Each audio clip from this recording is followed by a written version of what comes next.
Greetings and salutations, everyone.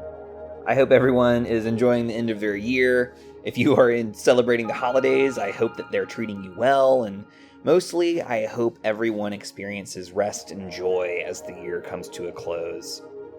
I have been talking with our patrons, and with counsel from our patrons, I wanted to take some time to rest. They were like, you should rest.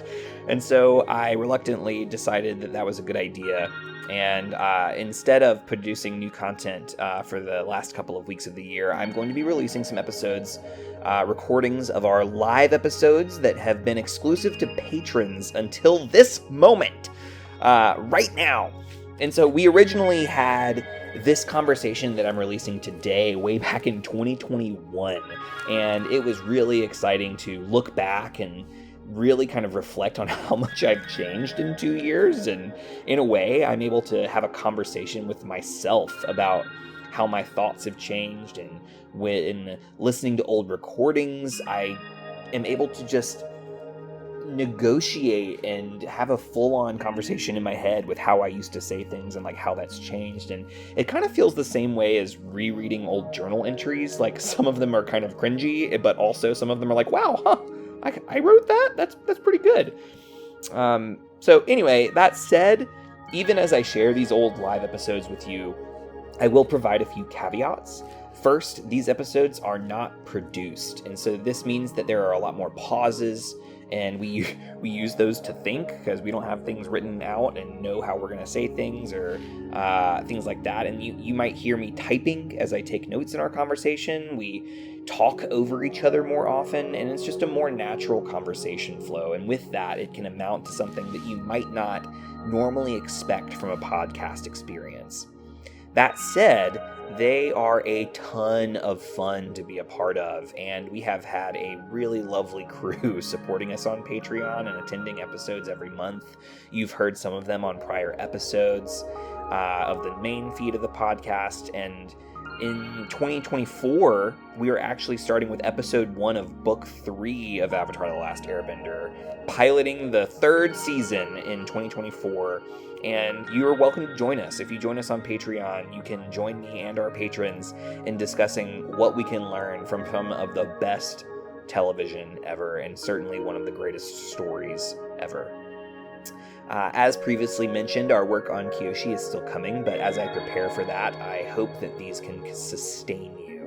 And over these next 3 weeks, we'll be releasing live episodes from the vault. So you can look forward to at least 3 live episodes from 2021 coming your way over the next 3 weeks.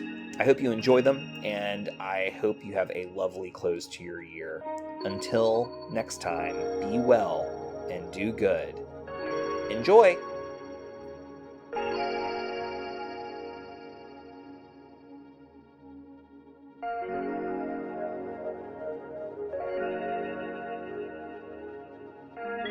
Welcome. We're talking about insecurity today and the storm. How's everybody doing? Is there any bright spots from this past week for people that people are interested in sharing? Or month, rather? What's up? Go ahead. I got promoted to my next rank in karate. Wow. What can I ask what rank? Yeah, so I've officially reached 2nd brown. So there's 3 ranks of brown, so I'm officially in the middle rank. That's awesome. Congratulations. Thanks. If you were around here, I'd make you cake, but you're not. I appreciate the sentiment nonetheless. Yeah. What else? Anybody else?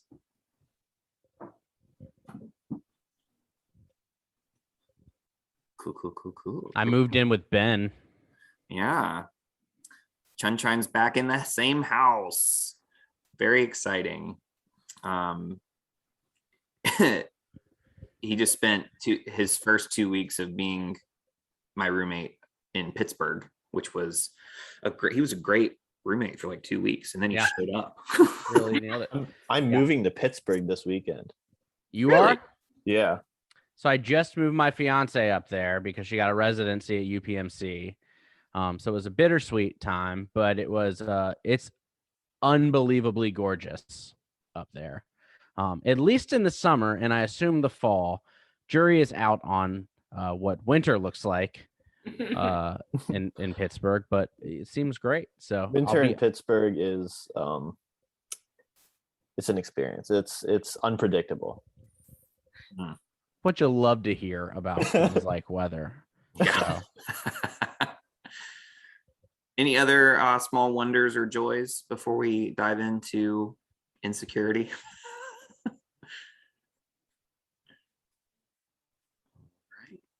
Well, hearing none, feel free to ask me to circle back, but we will dive in. So on your screen, you have a couple definitions for insecurity.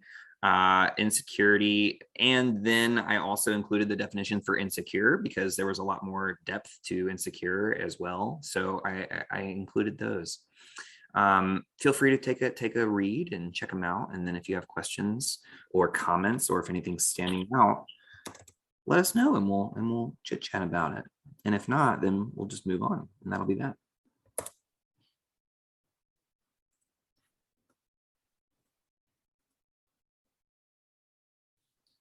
I also got the definition for a kind of definition for like uncertainty, because I think that came up in my look at insecurity, and I thought it was interesting because it was like uncertainty is like limited knowledge of future outcomes or more than one possible outcome, where some outcomes have an undesired effect or significant loss, or like not being able to accurately measure risk, and constantly asking like, what if?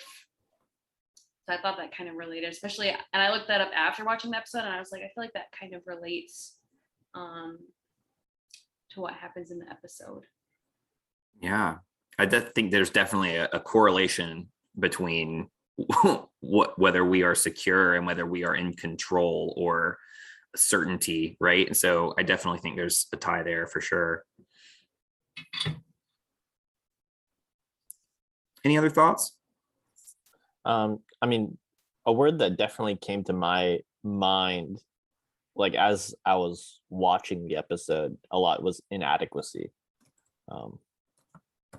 and especially with Aang's side of the story, this feeling of like not being good enough, and you see that with like the opening where it's like everyone's, oh, we need you, and it's just these voices echoing in his head. Mm-hmm. Talked about that on the recording for tomorrow's episode that's posting. So, yeehaw. I like the imagery around not adequately guarded, because I think when it's easy to think like, for me, adequate means like the right amount, right? It's not over or under. And I think a lot of times when we are insecure about things, we become overly guarded in the way that we process the world, which is still not an adequate amount of like guard in my head. And so that the imagery that comes with that, I was like, that still works. So it's about to be like, oh no, nope, like it still works. And so, yeah. I like that. That's a neat concept. Too much armor is also inadequate. I like that. Any other comments on these definitions before we move on to quotes? All right. Once again, hearing no immediate response, we're going to slowly scroll down until the definitions are no longer visible. All right. Let me blow up the font for people. I forget that some people are looking at different screen. And so we have 4 little quotes addressing insecurity from various people on Goodreads. Thank you, Goodreads. You may sponsor us at any time. But other than that, let's give you a chance to read through these and let us know if anything pops up that is noteworthy.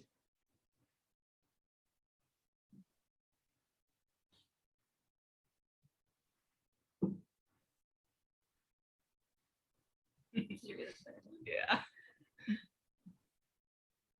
Yeah, the second and fourth are very interconnected. I think the fourth is very I think it's yeah, it's this kind of oh, like I'm kind of projecting this kind of thing I lack, and masking, and like Sunshine was said, I'm overly guarding this aspect that I am uncertain of, and in a certain way also drawing attention to it. For sure. What else, if anything?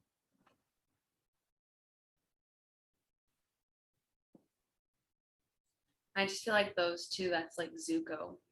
Like that's what I thought of.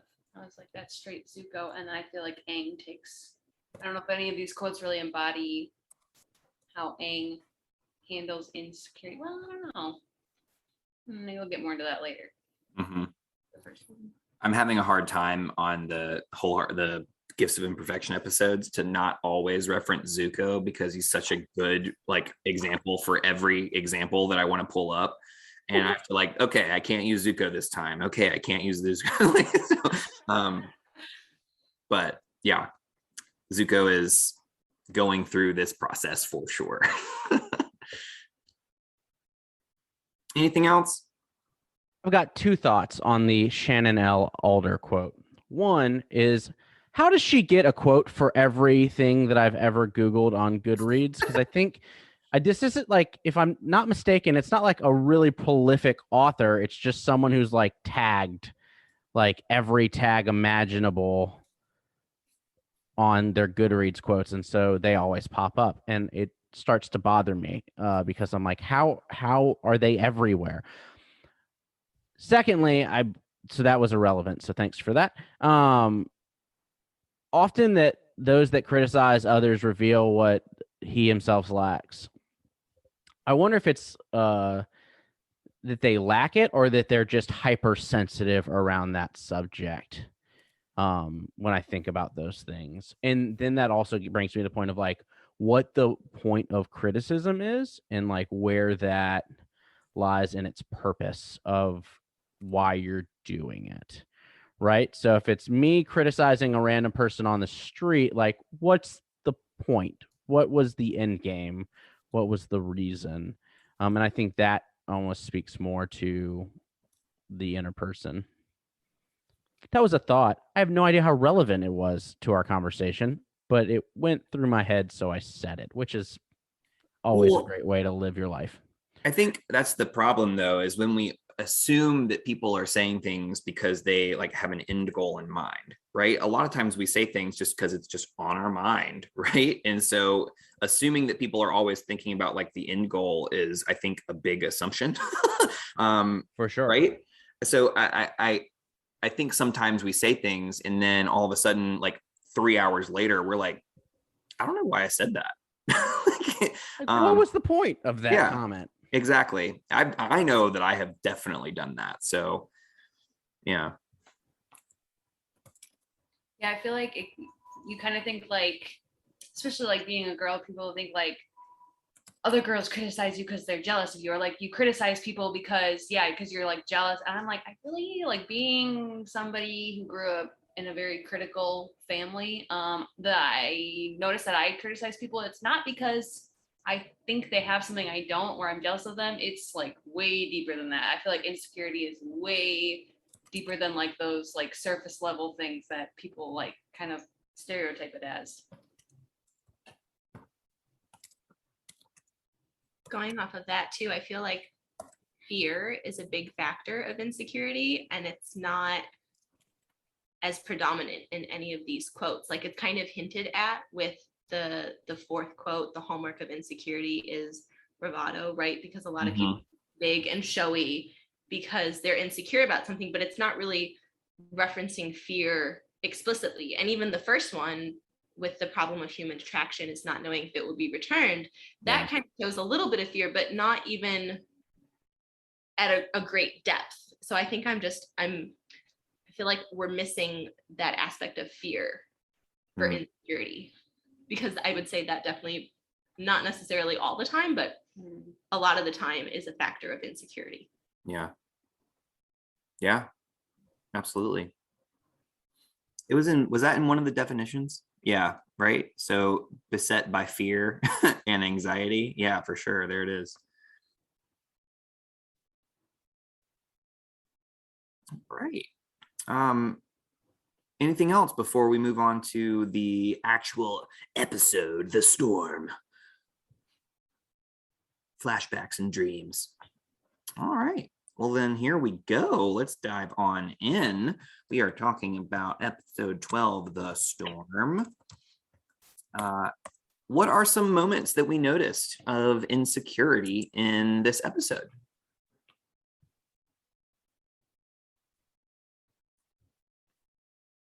I guess the big one is Aang's feeling of insecurity before he runs away.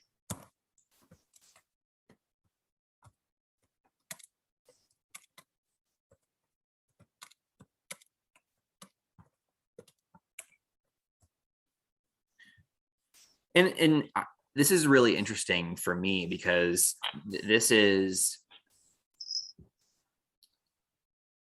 a 12-year-old, not a 112-year-old. This is a 12-year-old who is been loaded on, and he overhears like these people saying, no, we're going to ship him away. And what's really fascinating about this is it's not the looming war that drives him to run away.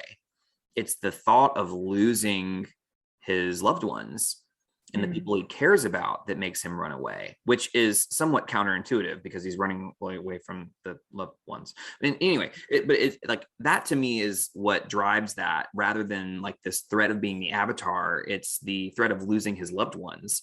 Did anybody see that differently? I like that's how it rang for me. But I'm curious if other people saw it differently. I saw some insecurity with the monks.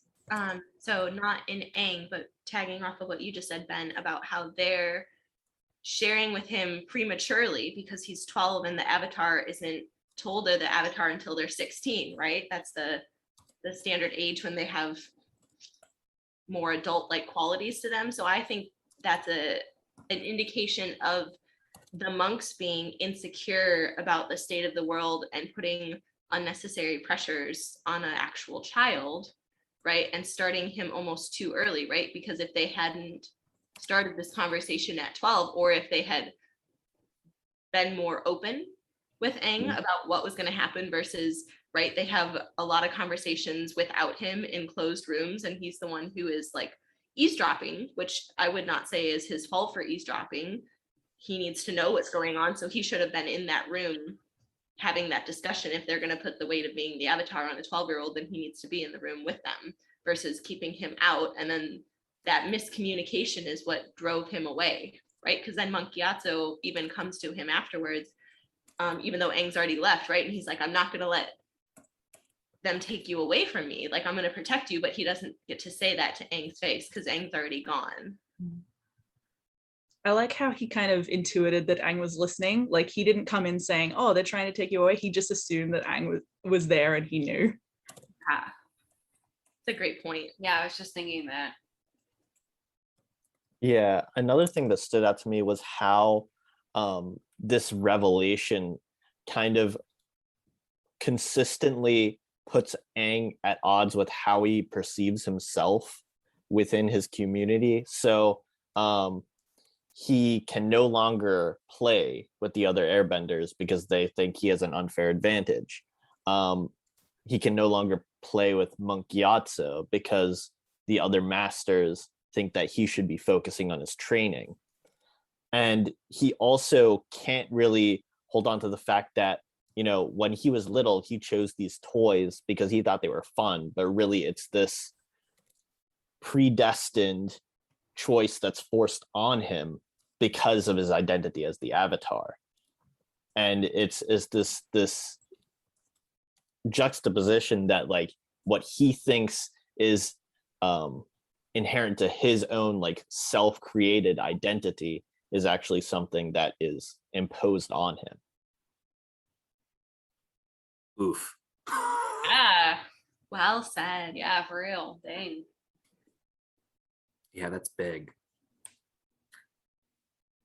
So I'm that's really big, and I want to sit on that for a second. But I also want to circle back to something that was said just a minute ago. On this past Tuesday's episode, I don't know if any of you have listened to it already or not, but I referenced this moment when talking about the concept of scarcity, and the moment that Tashi, the monk, comes in to say Aang should be training, and Gyatso's like, nah, he's going to lose at Pai Sho because it's his Pai Sho time. And it's very clear that, you know, as you were saying, that these monks are feeling insecure.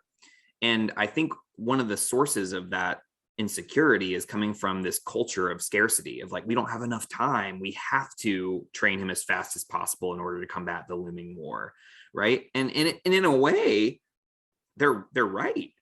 And so it's this interesting, like, weird sense of, when is insecurity serving its purpose and when is it not? And how do we grapple and discern the usefulness of that insecurity? Because I think, like, there are times when we need to be very grateful that we were feeling insecure in a certain moment, right? Because it might have saved our lives. And then I wonder, like, oh no, this is a moment where I need to have some courage and go into this moment. And because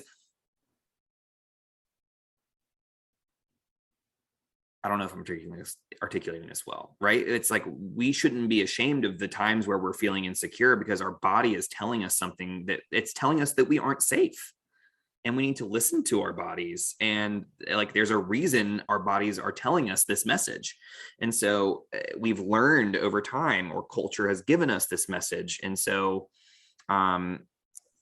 it's helpful to listen, but also not sometimes. So I think my question is, how do we then discern when it is helpful and when it is not? And I think I have an answer for me, I guess is the best way to word that, of when I discern those things. And it's when, am I still living into my value system when I make decisions based off of the insecurities or the fear that I'm feeling, right? Ben's got a very good point that fear serves a legitimate purpose. It keeps us safe. Like, there's reasons for it existing in our body as a mechanism. But when we are making decisions out of insecurity and fear and not living into our values at that same time, then we are not doing what we're supposed to be doing, right? And I look at the moment where, Aang, you're too good, right? Like, I don't feel good enough, and so I'm not going to let you play with me, which to me speaks to me, because I really try to view belonging as one of my values. And so that's a moment where it's like, that is not centered in belonging. That is centered in exclusion. And so that insecurity and fear is a moment where it's like, that is not me living into my values. And so I think that we see time and time again throughout this episode, when people make decisions rooted in insecurity and fear rather than their value systems that exist, the harm that it causes over and over again in every kind of story arc of this episode. Yeah. Which brings me to, like, another point, which is the Zuko, where he very flippantly is like, Avatar way more important than the safety of my crew. Which logically makes zero sense. You have no crew, you have no boat, you have no ability to go get the Avatar. So, like, logically, I was just like, that's so dumb. But like, he says it because this is my only driving force. This is what I feel really insecure about right now. And if that means that I'm willing to sacrifice the safety of my crew, like, that caused legitimate harm to the people that he's leading. And I would argue that, granted, his values are a little skewed at the moment. But ultimately, I think, again, we just see those reasonings play out over and over again when people make decisions based out of that fear and insecurity without thinking of their values in those moments, the harm that it causes. I hope that was able to tie into Ben's and maybe add a little clarity. I thought so. Yeah, definitely. What else? Other moments or comments on some of the things that have been said that have been very insightful? Well, so watching this episode again this time, what really stood out to me was the moment with Gyatso and Aang playing Pai Sho, especially after listening to Tuesday's episode. And also just like in terms of being relatable, having this sense of like, okay, I can schedule this time to have fun and not think about all of the work I have to do. Because one thing that I do again and again is I think about all the stuff I need to do. And so if I am doing something that I consider fun, I'm not able to enjoy it. Yep. Because I'm thinking about the work I have to do. Story of my life. And then the thing I'm supposed to be having fun doing loses its flavor, and I end up just like circling around doing nothing, not really having fun, not getting my work done. And it is important to have that balance of like, okay, this is like a dedicated time where I am not thinking about work. This is a dedicated time where I am thinking about work. And that is very easily said and very hard to do. And it's so true, right? We have to give ourselves permission to have fun when we still have a very long to-do list, right? Because our worthiness is not contingent upon us completing the things that are on our to-do list. Rather, we are worthy regardless of the condition of that to-do list, and I can still have fun, right? Absolutely, right? That is built out of insecurity or feeling like we're not good enough at what we're doing, right? Like that's when I am arguably my biggest like work thing. Very similarly is when I'm like, I'm not doing good enough, and so I can't stop and play because I have to meet this level of being good enough before I can take the time and say like, all right, cool, now I can relax, right? So like that's when those moments hit the hardest is because of that insecurity and fear. Mm-hmm. My insecurity comes out like the opposite way. Like I'm terrified that I'm never going to be perfect at stuff, and I know that I can't be perfect at stuff, so I procrastinate so that I have an excuse when it doesn't turn out perfect, like, oh hey, it's not too bad, I only spent 2 hours on it,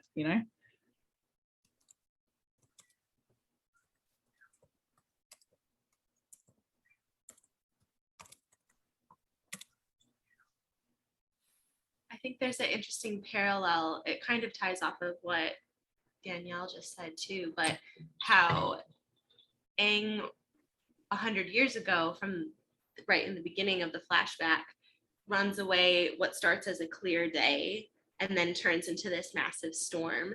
And then because he runs away or he procrastinates being the avatar, it cycles back and he has to relive almost like a deja vu moment, right? Like it all cycled back through where because he procrastinated and he ran away from this event, just like if we, procrastinate from daily things in life, whether it's work or like house things or chores, it comes back and we end up having to deal with it. And it's usually a bigger storm. And I would say the second storm was larger than the first.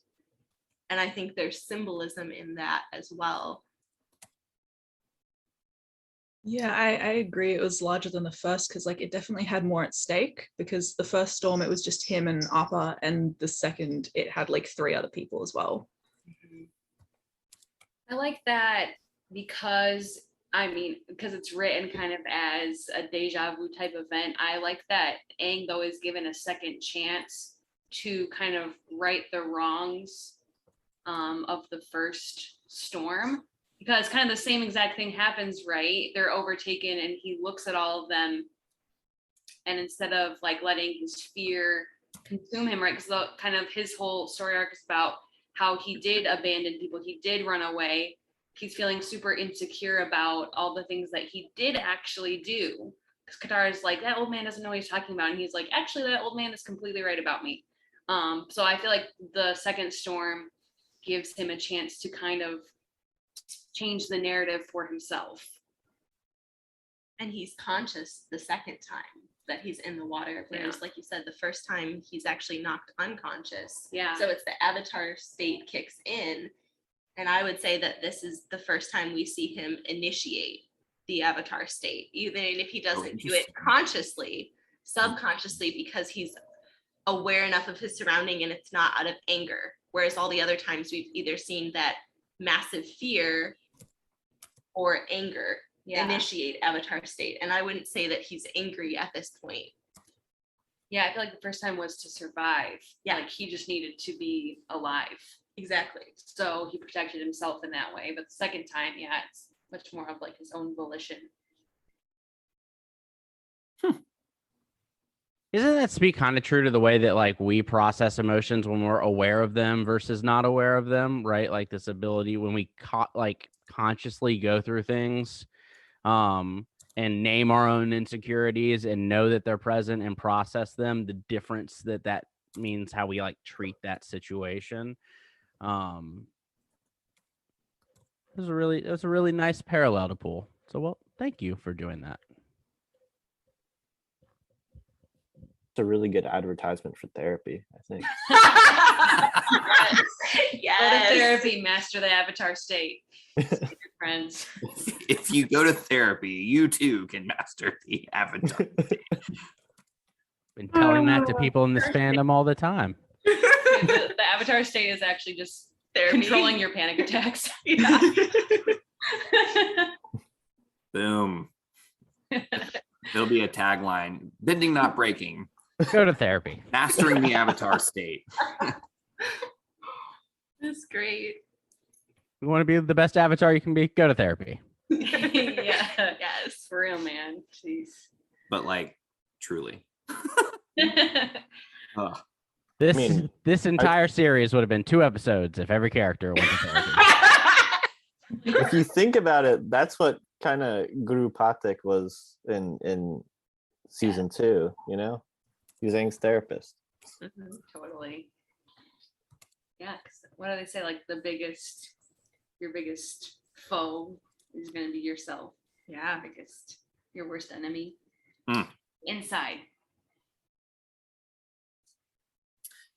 The only other one that is, I think, coming to my mind in terms of small insecurities is when Sokka wakes up from being woken up and he immediately wakes up with both weapons out.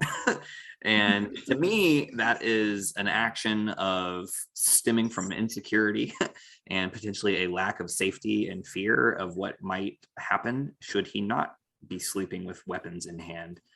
And I think about the people who sleep with, guns under their pillows, and the people who are constantly on edge and who do if that's not speaking from insecurity, I don't know what is. What are your all's thoughts on that moment? I like how he says, "Oh, have we been captured?" Or like he says something like that. He's just Flippant, right? the worst thing has happened. Mm-hmm. I mean, I think from personal experience, if you live a life of, especially as a child, if you live a life of insecurity, you will become a person who acts out of insecurity as an adult. Not that I've ever slept with a gun under my pillow, but I have slept with a giant flashlight that could bludgeon a person to death next to my bed for many years. Metaphorical. Yeah. Totally. That's something I've had to work on. It's like not living from a place of fear just because you think something bad is going to happen to you. Mm-hmm. So I'm kind of going to take like a different direction with it and not go like the preparing with weapon route in case of like an immediate threat. But and this kind of goes back to last month's discussion with the Great Divide. And, it's kind of weird that both of these episodes have this kind of, look at the weather outside, it's not going to rain. With the Great Divide, it was, we're not going to put the tarps up. With this episode, it's, it's okay, we shouldn't turn the ship, or it's okay to go fishing. And, it just makes me wonder with, is it the Zhangs and the Ganjins that end up banding together? How did things turn out with them? Because half of them did not put tarps up and half of them did, and they got caught in a storm, most likely. It reminded me, it's like, I feel like a lot of these episodes, especially between like Sokka and Katara, it pits like rationality versus intuition, or like street smarts versus book smarts. Like they're always kind of pitting different intelligences against each other. And I think that the show is trying to kind of like tell you that there are times for both, though apparently Sokka needs to be wrong a lot.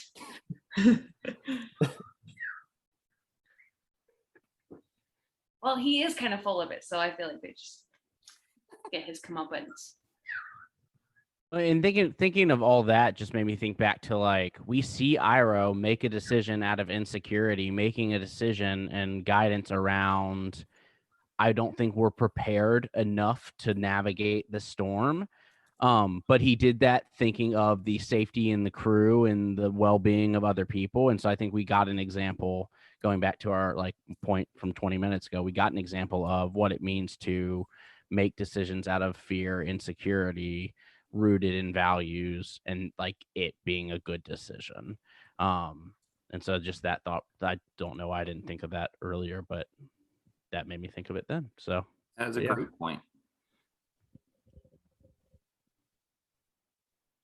Look what happens when we listen to insecurity early on and then we filter it through our values. Things go well. But also like that, because there's context there. There's also knowledge and understanding and discussion around like, hey, boat, not good with storm. Like, don't do that. But there's more context and discussion and awareness that all centers around those insecurities or knowing insecurities. That allows them to make good decisions based off of that are not harmful to those involved. And so look at Iroh just being another good example of the way to do things. He's the Mr. Feeney of the Avatar world. Sorry, I've been watching a lot of Boy Meets World. All right. We are at 9:12. I see raising a point. I want to like invite you to offer more points of discussion or offer us a chance to move on to the next segment. But I see that we have a potential point. I just have one point of insecurity that's slightly controversial. So I just want to bring that up real quick. Thinking about Fire Lord and his insecurity with Zuko in the war room, I think that's an example of insecurity with the way he responds. Not in the war room, but outside of the war room in the Agni Kai, where so in martial arts, but also in other events outside of martial arts, right? When someone bows, that's like a great sign of respect. But when Zuko bows, he does a kneeling bow with his face down to the ground. So whenever you do an eye looking down, so like your eyes are pointed to the ground, it's like the what's the word I'm looking for, the most humblest way that you can bow, because it's also putting complete trust in the person you're bowing to that they're not going to hurt you. And Zuko does that to the Fire Lord, who's also his father. And I think because there's all these spectators, right? Like so many people are there for this event, that moment of pure trust that Zuko exhibits, the Fire Lord has a moment of insecurity, and perhaps that's why he acts even more rashly with Zuko, because his son did a better job of being vulnerable than he's able to do. I think that Zuko being vulnerable is like what like set him off even more, because I think Iroh even says like his father saw that as like the ultimate sign of weakness. Like he wouldn't even fight. Mm-hmm. He decided to defer. So I think, yeah, definitely. We could probably spend an entire episode on this moment. Yeah. This episode is really sad, you guys. Like this whole episode is like so sad. Like I forgot that we get Zuko's like tragic backstory, like episode 12. And we like, what's funny is I feel like it doesn't really even. We still hate him. We still hate him. That's what I was just thinking. Literally, I was like, we still don't like him. We literally hear that his dad like literally gave him a face scar and then kicked him out. And we're still just like, yeah, but he's kind of really mean. This is the first humanizing moment for Zuko. Mhm. Mm-hmm. for first time viewers, right? This is the first time where we're like, oh, he has a history of trauma. And I mean, that doesn't excuse his actions, right? But what we learn over time is that this is the beginning of a long journey of trying to heal from that one moment. So yikes, yikes, And yikes. I think it's a very real moment. Like it's for Firelord Ozai, it's to me insecurity as a parent, right? Like he is supposed to have raised this child to be respectful, and it's the equivalent. I'm picturing it as like a child throwing a tantrum in a grocery store and the shame that a parent feels around that. Like I feel that's the way that Ozai views this situation, and thus overreaches and overreacts. Like we see parents do that regularly. And then you get an additional instance of that when he feels like he raised a coward, when he feels like he raised a weak person during the Agni Kai. And so that you get two moments of him being like shown to the public as not a good parent. And I think you see the reaction of that as someone who works with kids and parents regularly. I will say one of the most devastating things a parent can feel about themselves is not being good enough as a parent. And because I've seen reactions from parents in conversations where you word things where you're like, your child did this, the immediate like shame that a parent feels on that, like that means I'm a terrible parent. And the overreactions that you view from that, whether it's targeted towards me or a child or anything else. And so this moment hits home because yes, typically we don't see a duel between a parent and a child like as a result of any type of shame. But we see reactions like that take place. That's a very real moment for so many kids. And I wonder how many kids saw themselves in Zuko in that moment. That's a really good point. And one thing that I think that a core aspect of like for both people of Zuko and Ozai's relationship is insecurity on both ends. For Ozai, it's everything you said, but also I think I don't know, I don't remember where I saw it, but I think one of the comics he actually said that like there was a point where they thought Zuko wasn't going to be a bender. And he was so like he was scared about being embarrassed by that and like the implications it would have on him, like what people would think of him if his firstborn son wasn't a bender. But for Zuko, it's also, I think it goes back to the first quote that you showed, Ben, where it's human attraction and not knowing if it's going to be returned. And how, especially after he gets burned, but I mean, throughout his whole life, there's this, he feels a love for his father that it's not guaranteed if it's ever going to be returned, which is the basis of his whole obsession with finding the Avatar. Yeah, I was actually going to reference the comics as well, because there's a lot of insecurity about Zuko's mother actually having had Zuko, like, because she writes a letter. Spoiler alert for people who haven't read it. I'll give you a second to plug your ears if that's your thing. She writes a letter to her other preferred, hubby, and drops it, says, oh, Zuko's actually your child, actually Ozai's child, but was trying to see if Ozai was reading her letters. And so this whole thing like around like, oh, is Zuko even my son? Oh, I don't like him and I'm going to treat him poorly because you acted this way. And so there's this history of, this relationship is tenuous at best because of the insecurity in this entire family around, bonds. But also, I think it's pretty fascinating to think about Zuko's interaction in this war chamber, because Zuko interacts very securely.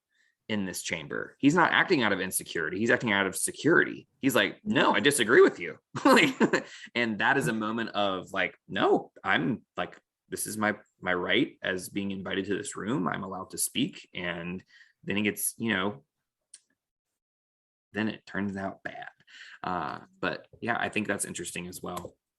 And that security actually becomes insecurity, because in the same way that he defends the lives of the Fire Nation soldiers in the room, on the ship, he says that finding the Avatar is more important, showing that his foundation has been shaken to such a degree that he is at odds with like what he thinks is right.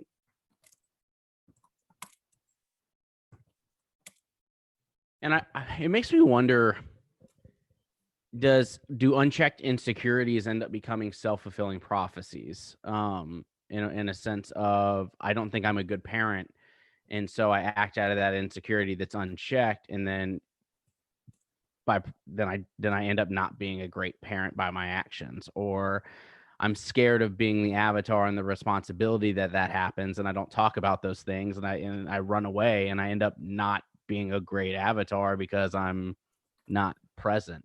And I wonder if that speaks truth to the way that we engage going in our unchecked insecurities and not speaking about these things with the people that we trust and love, and like how many of those things become self-fulfilling prophecies as we move through life if we don't check them as we experience them.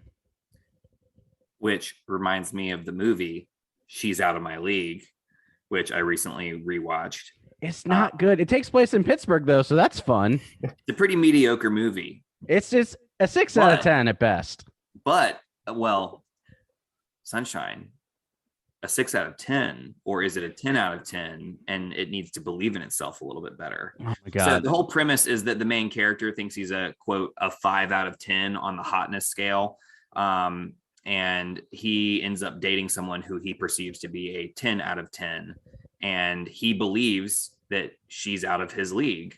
And so it then becomes a self-fulfilling prophecy until he gets talked back into believing that he's worthy, right? And so it's really just a whole conversation about this. You could use that as a whole lesson on this conversation we've been having. I'm sure Max would love to do a Max's Choice episode on She's Out of My League. And we can I bet talk you would about enjoy that. Yeah.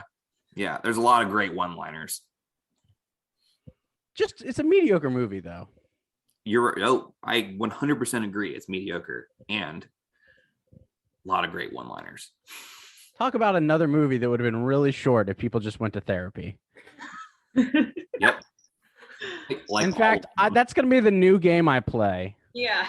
Hey, I watched Indiana Jones and the Temple of Doom. Would have been real short if Indiana just would have gone to therapy.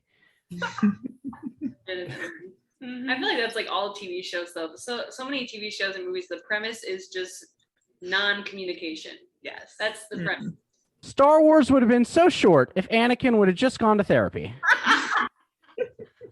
Yeah, like House, Sherlock, and like, yeah. Every romance novel ever. Yeah. Every rom-com. The MCU is just Thanos on a couch.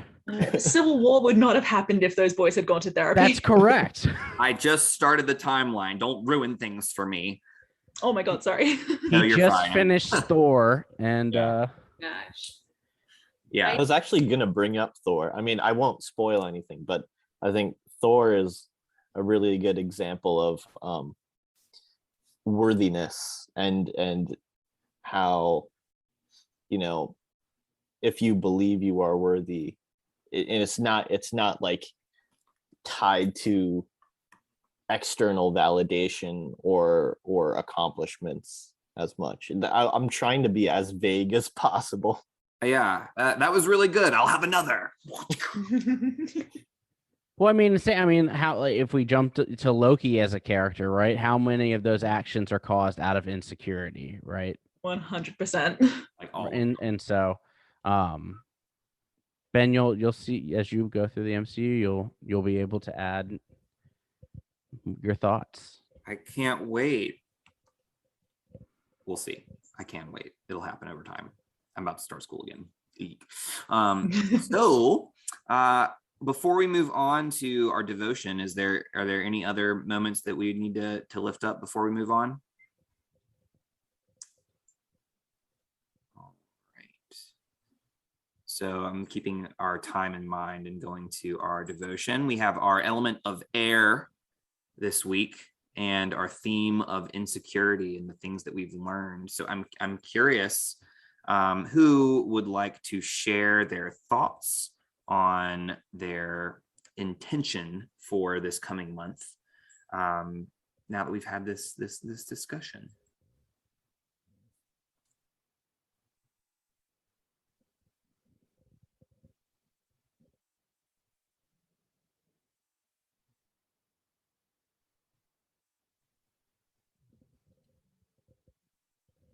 I think we've used this before, but I think it is important with this one is to take time and just breathe and really process things. It seems like a cop out when you say like breathe, air, great, awesome, done. But the reality, I think, is specifically we see so many moments and actions of people that if they just would have taken 30 seconds throughout this episode to like think about the reactions to things, how differently so many lives would have, their paths would have changed potentially. And just that ability to kind of sit and process. And I had a moment like that today. Leaving Pittsburgh, leaving my partner for the next year and a half, going to a job that I love the job, but the next month is not going to be the most fun. And so I was just like, do I need to leave my job? Do I need to do something else? And it ultimately came down to a point where it was just like, think about what's going on. Let's problem solve. Let's figure out what I'm doing. I feel so much better today than I did yesterday about where I'm at and what I'm doing, what I need to be doing. And that it required me to just think and breathe on it as opposed to reacting out of insecurity and fear.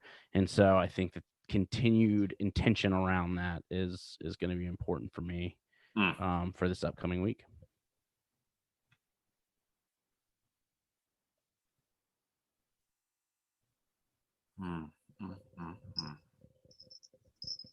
Think related to that, I don't know, what I'm picturing is I'm like, what type of mechanism is this? Like, or maybe just like opening your windows. Like I was just thinking like stagnant air, like it's really easy to get caught up and like kind of like shut down or like trap, I don't know, trap yourself or trap air. Just I was thinking about like when I feel really insecure, I kind of start dwelling on and like kind of in the same cycle again and again. So I was thinking about opening things up and realizing like that the flow of time and the flow of life is good for problems. Because I'm sure I'm going to face a lot of things in the next month that are going to really cause me to get bound up. Just go with the flow, man.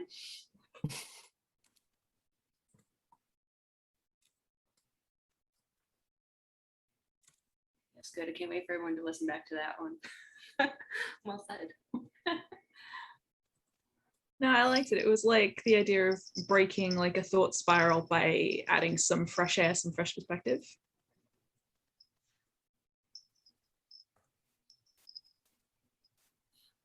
Thinking of like going with the flow, but also sort of in a different direction a little bit, because the season is about to change, and for the teachers in this group and those that work with kids primarily, that's a big transition point, which is why we're not looking forward to this next month. Is not going to be the best of months, because the wind is literally changing for students, for schedules, for life in general. A lot of kids are suddenly going back to full-time in-person school, and it's kind of the first time this has happened in the past year and a half, where not that it's necessarily normal, but the structure, while not necessarily being great, is still there. So the kind of go with the flow, the wind's going to change constantly, I feel like is something we need to be aware of, that the winds are going to shift, and there's probably another storm impending, unfortunately, like watching just like the news and the Delta variant and how we're going to have to be able to to guide the ship as the storm comes and find that point of, do you just go with the wind or do you fight against it to get to the center of the storm, the eye of the storm, like Iroh had his ship do because they were drowning. I don't know if that makes sense. Did that make sense? I think Okay. that made pretty good sense. You It would does tie make back into the episode. Thank you. Dang. Yeah. So the thing that I'm thinking about is in a way similar to Kelly's. I was worried she was going to take mine, but she ended up going a different direction. I was thinking about how in the middle of summer, cool air and hot air kind of find their ways in and out of where they're supposed to be. Meaning, I keep my house at a nice temperature, and then I notice the cracks in my doors where that cold air is seeping out and hot air is seeping in. And I'm thinking about this concept of adequately guarded. And I want to make sure that where am I leaking, right? Where do I need to notice that I have insecure borders and insecure boundaries that I can maintain and reinforce so that they are secure? And then where are the spaces that I'm overly guarded, that I am, wasting energy on, that I no longer need to do? And so for me, it's how do I want to become aware of those leaks and those potentially overprotected pieces. And so I think that what that means is I need to take time to process and really think about this lens a little bit for my own personal reflection. And so that might mean just creating some white space in my schedule to actually think about it, so that I'm not, because I am notoriously too busy. And so maybe it's cultivating and making intentional time to actually process that.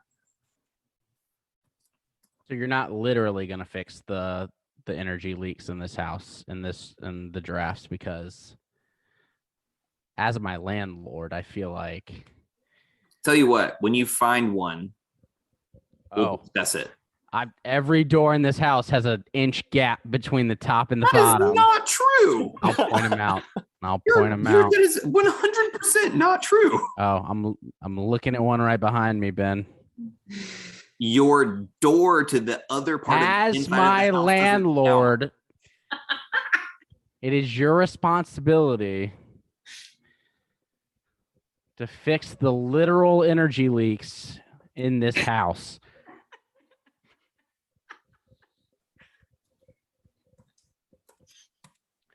Did I make Ben's evening a little bit tougher tonight? The answer is yes. I did I have the power to mute you, buddy. Take that. Not literally in this house, you don't. That's true. No mute button on my mouth.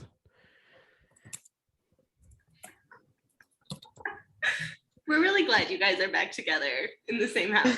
Great. I'm not. Everyone is overjoyed. It's already too long. It's too much. The next Patreon add-on is we're going to turn this house into Big Brother. Put cameras and live streams.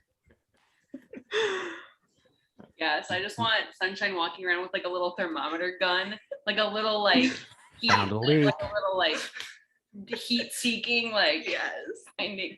The Facebook group's going to be able to vote on my actions towards Ben. Hey, it's 2 a.m. and Ben's sleeping right now. What will Sunshine do next? Patrons, go ahead and vote. I really don't like this. I don't like this one bit. You're the only one. Everyone else seems to love this idea. Season 6 of Bending Not Breaking. Absolutely. I want to make space there, and that not everybody has had a chance to. And if you would like a chance to share an intention, I want to offer that opportunity, but no pressure.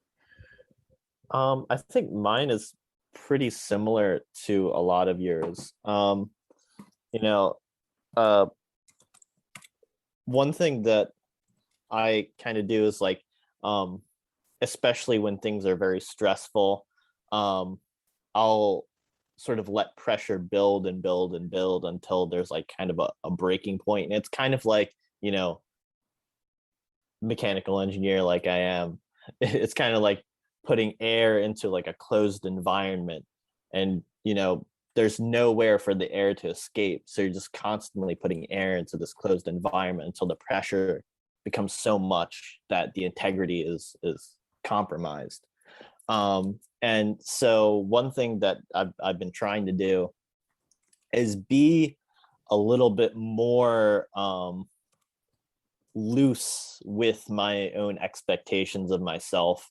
And you know, a lot of the time what allows this pressure to build is these constraints that I put on myself, in part that are caused by, you know, the insecurity I feel when I'm doing something instead of doing work, or procrastinating on something, and sort of adopting more of a approach where sort of trusting myself to get something done. And it's kind of one of those things where at a certain point it is kind of a leap of faith, where you're not, there's not intention in every single thing you do towards a goal, and more of, oh, this needs to get done, I trust that I will get it done in time,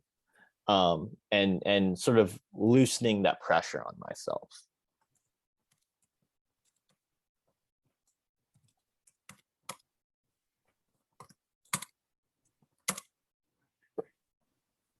Awesome.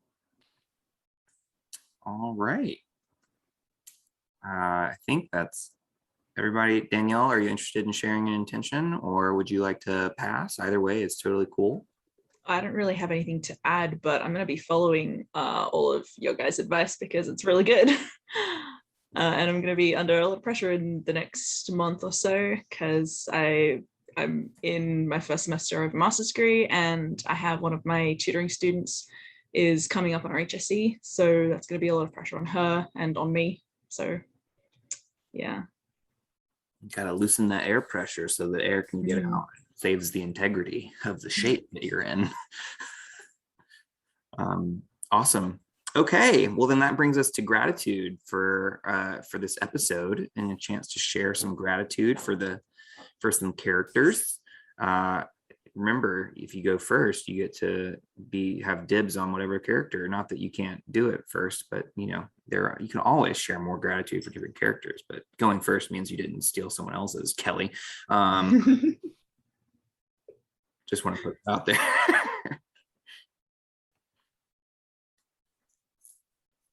So There it is.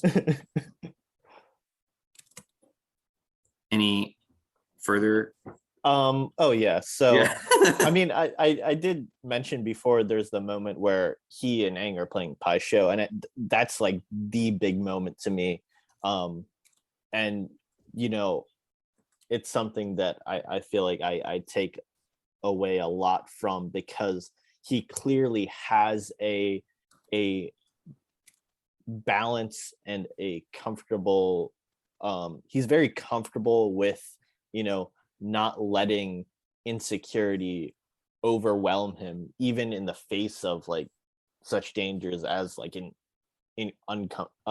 incoming war, in which Aang will be very important. He still knows that it's important for Aang to still be himself, because if insecurity overcomes him, then he'll end up in an iceberg for 100 years. Well, I mean, not exactly, but he knows that nothing good can come of the Avatar you know, giving into insecurity. I'm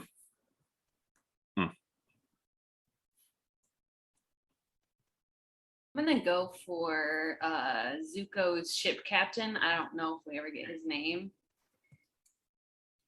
I'm sure it's in like the episode Transcript probably. with you somewhere. But I just, granted, I get that it's like kind of just like part of the way the episode's written to get some exposition, you know, on to go get the backstory. But like the captain is like peeved early in the episode because Zuko is just being an ass, and he's like, this guy. And then Iroh's like, sit down, let me tell you the story of why my nephew's like this. And then at the end, the ship captain's like, wow, I can tell that getting the Avatar is really important to Zuko, and I'm kind of on his side. And I just like that the ship captain is like really understanding and willing to like maybe empathize a little bit with Zuko. And then they help save that guy later, so it kind of like seals like this unspoken bond between them.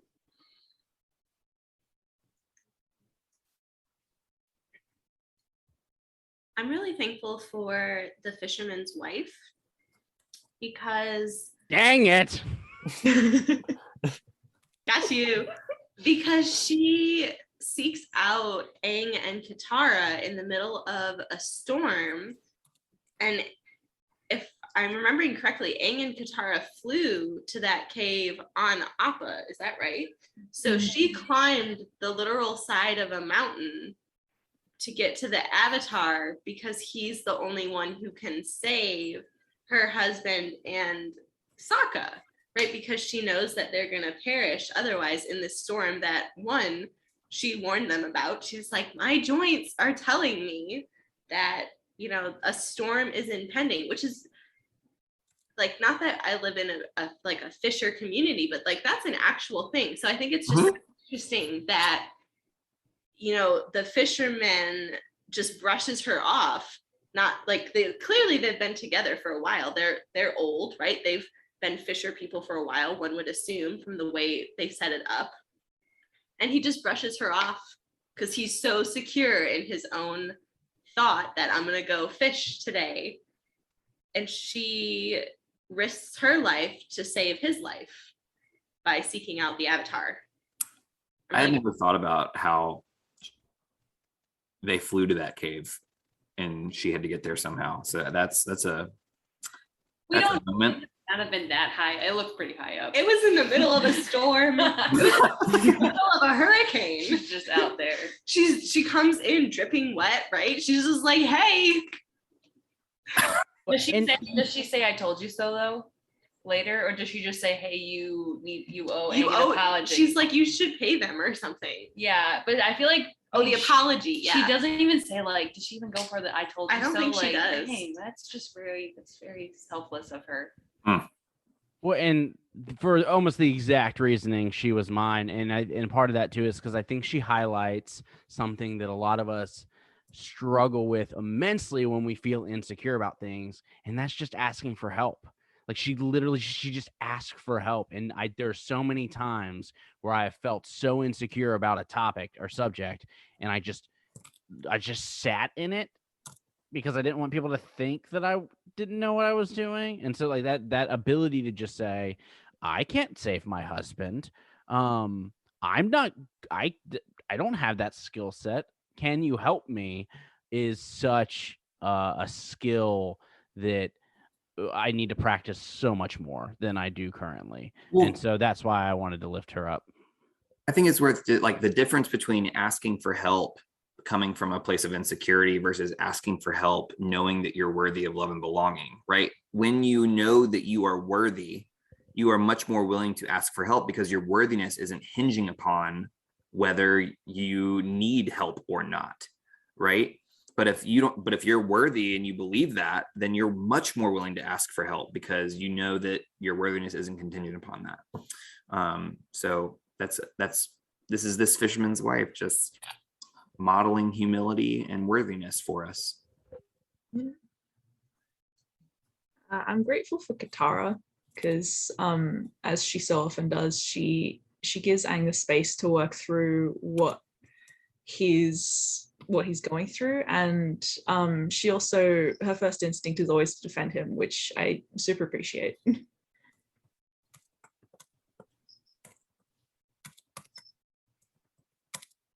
I love that. I love that a lot.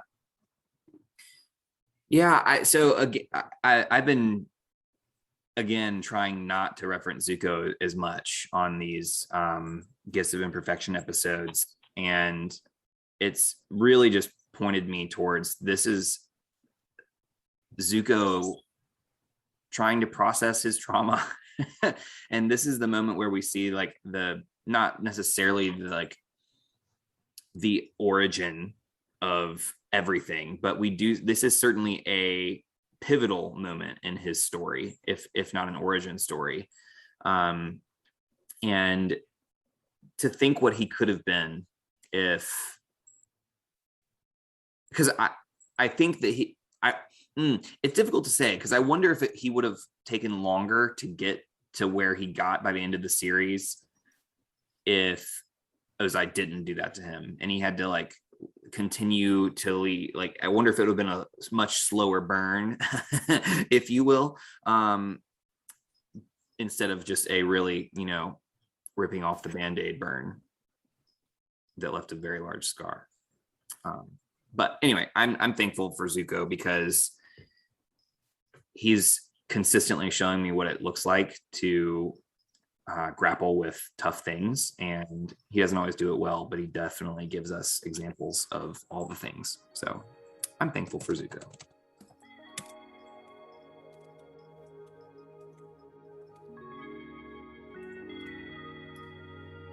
All right, y'all. That brings us to a close for this live episode. Next month, we will do, what is next month? Next month is September. And the first Monday of the month, we usually do the second Monday, is that right? The second Monday of the month is Monday the 13th. So we will plan for Monday the 13th, and we'll post that on Patreon, obviously, and we'll be doing episode 13. Any questions or comments for the good of the order before I stop recording? Cool. All right. Well, until next time, be well and do good.